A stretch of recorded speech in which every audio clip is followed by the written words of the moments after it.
আওয়ামী লীগের পরিবর্তে বিএনপির ব্যাংক দখল প্রক্রিয়ার কোনো সুযোগ এই সরকারের অধীনে নাই, কোনো সুযোগ নাই। এবং আমরা কোনো ব্যাংকে রাজনৈতিকভাবে কোনো নিয়োগও দিচ্ছি না। Conscious decision of BNP government, আমরা কোনো পলিটিক্যাল অ্যাপয়েন্টমেন্ট কোনো ব্যাংকে দিচ্ছি না, কোনো আর্থিক প্রতিষ্ঠানে দিচ্ছি না, দেওয়ার সুযোগও নাই। এবং বিশেষ করে যে ব্যাংকটির কথা বলেছেন সেই ব্যাংক না, অনেকগুলো ব্যাংকের সমস্যা আছে। সুতরাং এগুলো পরিচালনা পরিষদ, এগুলোর যারা ম্যানেজমেন্টে আছে, এগুলোর সব কিছুর একটা অ্যানালিসিস চলছে এবং সেটা শেষ হলে পরিবর্তনগুলো আপনারা দেখতে পারবেন। দেশের গ্রামাঞ্চলে কর্মসংস্থান সৃষ্টি ও দারিদ্র্য বিমোচনের লক্ষ্যে কৃষিখাতের পণ্য প্রক্রিয়াজাতকরণ, শিল্প স্থাপন ও তৎসংক্রান্ত সহায়ক সেবা প্রদানকারী প্রতিষ্ঠানসমূহের জন্য বাংলাদেশ ব্যাংকের নিজস্ব অর্থায়নে 2000 কোটি টাকার কৃষি পণ্য প্রক্রিয়াজাতকরণ শিল্প স্থাপনে পুনঃ অর্থায়ন তহবিল চলমান রয়েছে।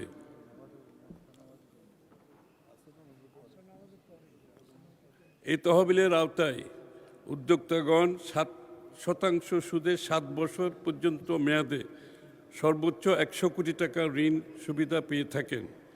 গ্রামীণ এলাকায় অবস্থিত উদ্যোগসমূহকে এ তহবিলের আওতায় পুনঃ অর্থায়ন প্রদানের ক্ষেত্রে অগ্রাধিকার প্রদান করা হচ্ছে।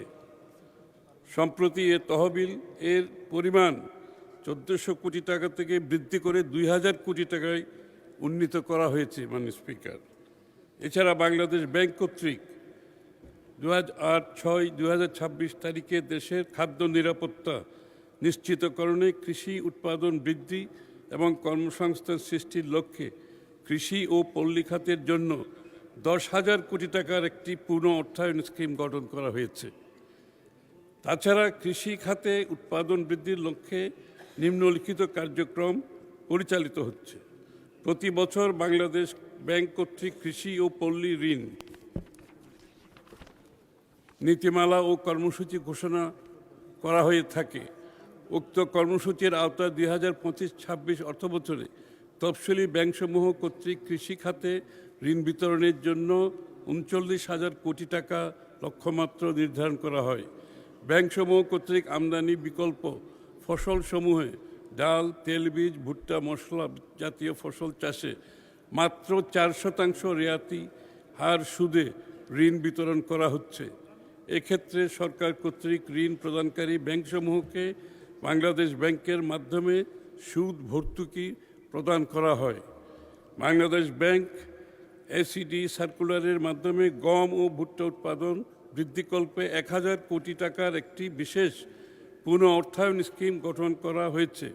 উক্ত স্কিমের আওতায় কৃষক পর্যায়ে ঋণের সুদ হার 4%।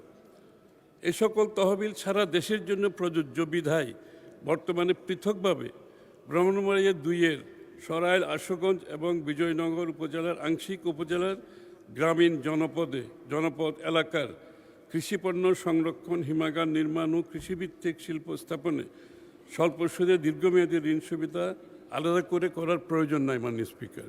আপনাকে ধন্যবাদ। এবং সকলের বিরুদ্ধে ব্যবস্থা ইতিমধ্যে অনেকগুলো মামলা হয়েছে, তদন্ত চলছে এবং অনেকের প্রপার্টি ইতিমধ্যে ক্রয় করার প্রক্রিয়া চলছে। তো এই ধারা চলতে থাকবে এবং এই ব্যাপারে আমরা আগেও বলেছি বারবার, যারা দেশের টাকা লুটপাট করে বিদেশে গেছেন তাদের ব্যাপারে বিএনপি কোনো কম্প্রোমাইজ করবে না, এই সরকার কোনো কম্প্রোমাইজ করবে না এবং এই ধারা অব্যাহত থাকবে। এটা তো বহুবার তথ্য দিয়েছি আমি সংসদে, কি ব্যবস্থা নিয়েছি সেই বিস্তারিত তথ্য দিয়েছি এই সংসদে এবং সুতরাং এই ধারা অব্যাহত থাকবে। হ্যাঁ, ইতিমধ্যে গত ফ্যাসিস্ট সরকারের আমলে শেয়ার বাজার লুটপাটের সাথে জড়িত কিছু ব্যক্তি ও প্রতিষ্ঠানের বিরুদ্ধে শাস্তিমূলক ব্যবস্থা গৃহীত হয়েছে। তা কমিশনের ওয়েবসাইটে প্রকাশ করা হয়েছে এবং আরও কিছু ব্যক্তি ও প্রতিষ্ঠানের বিরুদ্ধে শাস্তিমূলক ব্যবস্থা গ্রহণ প্রক্রিয়াধীন রয়েছে।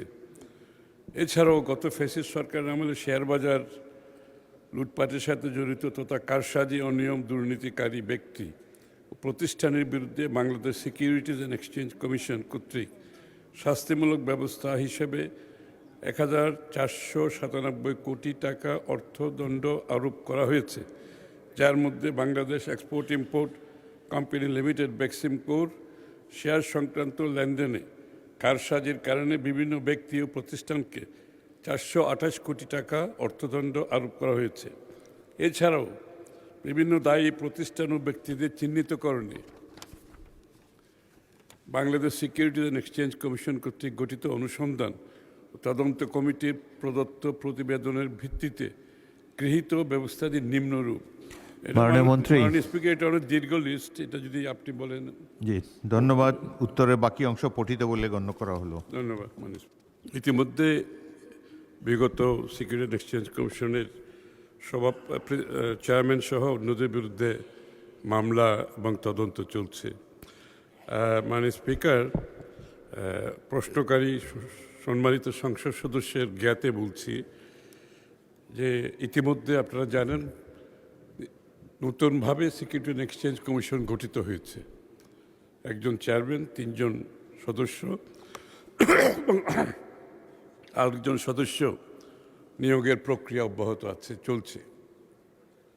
সকলেই এদের কেউ রাজনৈতিকভাবে নিয়োগ দেওয়া হয়নি, কাউকে দেওয়া হয়নি, এবং আমি ব্যক্তিগতভাবে অর্থমন্ত্রী হিসাবে আমি এদের কাউকে চিনিও না। আর নিয়োগ প্রক্রিয়া এত স্বচ্ছ ছিল যে এদের সবাইকে আমি ভালো করে চিনিও না, কিন্তু সবাই প্রফেশনাল, সবাই শেয়ার বাজার ইন্টারন্যাশনাল ক্যাপিটাল মার্কেটের সাথে সংযুক্ত ছিল, তাদের এক্সপোজার ভালো, তাদের সততা নিয়ে কোনো প্রশ্ন আমাদের মধ্যে নাই, জানা নেই। এবং আপনি লক্ষ্য করেছেন মাননীয় সংসদ সদস্য, ইতিমধ্যে শেয়ার বাজার কিন্তু ঊর্ধ্বমুখী গতির দিকে চলছে এবং বহু পয়েন্ট গেইন করেছে। এটা বাংলাদেশের গত 5 বছরে যতটুকু গেইন করে নাই, এই গত 2 মাসের মধ্যে এই নতুন আপনার কমিশন নিয়োগের পরে এর ঊর্ধ্বগতি আমরা দেখতে পাচ্ছি। এবং শেয়ার বাজারে সত্যতা আসার কারণে, শেয়ার বাজারের উপর মানুষের আস্থা ফিরে আসার কারণে এটা হয়েছে। এবং আমরা আশা করছি যে আমরা বড় ধরনের পরিবর্তন ক্যাপিটাল মার্কেটে এনেছি এবং আনতে যাচ্ছি। বাংলাদেশে শুধু দেশের বিনিয়োগকারীদের আস্থা ফিরে আসে নাই, লিস্টেড কোম্পানিদের আস্থা ফিরে আসছে এবং বাইরের ফান্ড ম্যানেজার যারা আছে তাদেরও আস্থা ফিরে আসছে। ইতিমধ্যে বিশ্বের বিভিন্ন Hong Kong, new York, London stock market থেকে ফান্ড ম্যানেজাররা বাংলাদেশে আসতে শুরু করেছে এবং অংশগ্রহণের ইন্টারেস্ট দেখাতে আরম্ভ করেছে। আমরা বিশ্বাস করি আগামী দিনে বাংলাদেশের ক্যাপিটাল মার্কেট একটি গ্লোবাল, যেভাবে পরিচ্ছন্নভাবে পরিচালিত একটি শেয়ার বাজার হয়, ট্রাস্টের মাধ্যমে, আস্থার মাধ্যমে, সেটা ইনশাআল্লাহ আমরা করতে যাচ্ছি এবং ইতিমধ্যে তার সফলতা আমরা দেখতে পাচ্ছি। শেয়ার বাজারে বিনিয়োগকারীদের যে আস্থা ফিরে আসছে এবং শেয়ারের ঊর্ধ্বগতি দেখে সেটা বোঝা যাচ্ছে। ইতিমধ্যে কর হার নেটওয়ার্ক বাড়ানোর জন্য অনেকগুলো পদক্ষেপ নেওয়া হয়েছে। প্রত্যেকটি কোম্পানি যারা ইতিমধ্যে কর প্রদান করছে সঠিকভাবে, সেই সমস্ত সেক্টরগুলোতে আমরা পুরোপুরি কাদের কত মার্কেট শেয়ার আছে সেটা বের করছি এবং মার্কেট শেয়ারের অনুযায়ী ট্যাক্সেশনের একটা সম্পৃক্ততা আছে, কারণ যার যত মার্কেট শেয়ার তাকে কিন্তু সেই অনুমান, সেই পরিমাণ ট্যাক্সের বোঝা বইতে হয়।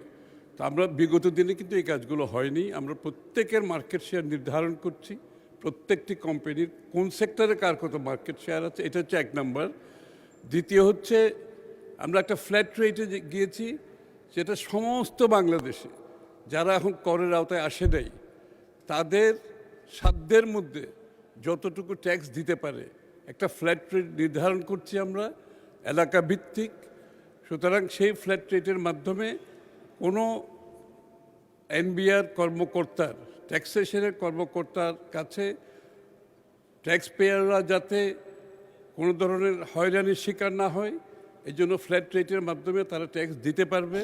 তাদেরকে কোনো ট্যাক্সের ফর্ম ফিল আপ করতে হবে না এবং সেই ফ্ল্যাট রেটের শুধু রিসিপ্টটাই হাতে থাকবে। সুতরাং তাদেরকে হয়রানিও করা হবে না, তাদের সাধ্যের মধ্যে যতটুকু তারা কর দিতে পারে। একটা ফ্ল্যাট রেটের মাধ্যমে আমরা একটা বড় ধরনের নেটওয়ার্ক তৈরি করছি এবং একবার সকলের নেটওয়ার্কে আসার পরে পরবর্তীতে আমরা এই করের সত্যিকার যেটা আমাদের করের যেটা নীতিমালা আছে সেটা প্রয়োগ করব। শুরুতে ফ্ল্যাট রেটের মাধ্যমে আমরা আমাদের নেটওয়ার্কটা বড় করছি।